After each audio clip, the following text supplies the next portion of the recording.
ময়দানে এই সূর্যের কিরণ অর্ধ মাইল দূরে যখন আসবে, সূর্যের তাপে জমিন পুড়ে তাবা হয়ে যাবে, মানুষগুলো দৌড়াদৌড়ি ছুটাছুটি করবে, ত্রাহি ত্রাহি করবে, মানুষগুলো এর শরীরের ঘামে এমন একটা পরিস্থিতি হবে, সেই দিন সূর্যের তাপকে আপনার এই দান সদাকা আপনি যদি করেন, তাহলে ওই সাদাকা দ্বারা, দানের দ্বারা ওই রহমতের ছায়া আসবে।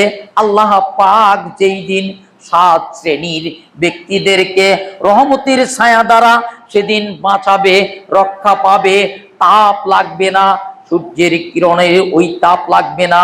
হাসরের ময়দানে আল্লাহর নবী বললেন, সাদাকার ছায়াতলে আপনার মুমিন ব্যক্তিরা, ওই সমস্ত দানকারীরা আশ্রয় পাবে। বলুন আলহামদুলিল্লাহ, আলহামদুলিল্লাহ, আলহামদুলিল্লাহ।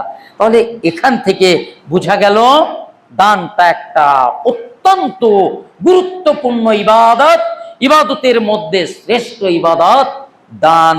এই দান দ্বারা আপনি কবরের আযাব থেকে রক্ষা পাচ্ছেন। দান দ্বারা হাসরের ময়দানে সমস্ত মানুষ আল ইয়াউমা ইয়াফিরুল মারউ মিন আখিহি ওয়া উম্মিহি ওয়া আবিহি ওয়া সাহিবাতিহি ওয়া বানিহি, দৌড়িয়ে দৌড়িয়ে ভাই ভাইয়ের কাছে যাচ্ছে। শুধু ভাই ভাইয়ের কাছে যাচ্ছে না, ওয়া উম্মিহি, সন্তান তার মায়ের কাছে যাচ্ছে, মা তার সন্তানের কাছে যাচ্ছে, আপনার পিতা পুত্রের কাছে যাচ্ছে, স্বামী তার স্ত্রীর কাছে যাচ্ছে, এবং বানিহি, সন্তান কলিজার টুকরা ছেলে মেয়েরা তাদের কাছে পিতা যাচ্ছে, পিতা তার সন্তান বাপের কাছে যাচ্ছে, সন্তানের কাছে যাচ্ছে, সন্তান তার পিতার কাছে যাচ্ছে। এমন করে দৌড়াদৌড়ি ছুটাছুটি, ওই দিন আপনার কোনো ছায়া থাকছে না, থাকবে দানের ছায়া। আর 6টি ছায়া পরবর্তীতে আমি দানের কথা বলছি। সাদাকা নেকি অপরিসীম, বলুন আলহামদুলিল্লাহ। সাদাকার, দানের নেকি অপরিসীম, সীমাহীন, সীমা নেই। রাসূল সাল্লাল্লাহু আলাইহি ওয়াসাল্লাম বলেন, মান আনফাকা নাফাকাতান ফি সাবিলিল্লাহ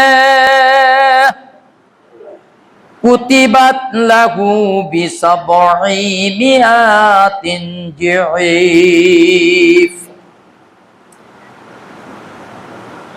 যেই ব্যক্তি আল্লাহর পথে ব্যয় করে, আল্লাহর ঘর, মসজিদে, মাদ্রাসা, বিভিন্ন জায়গাতে আপনারা ধর্মীয় প্রতিষ্ঠানে দান করলেন, এতিমখানাতে ব্যয় করে, তার জন্য 700 গুণ সওয়াব আল্লাহ দান করবে। সুবহানাল্লাহ।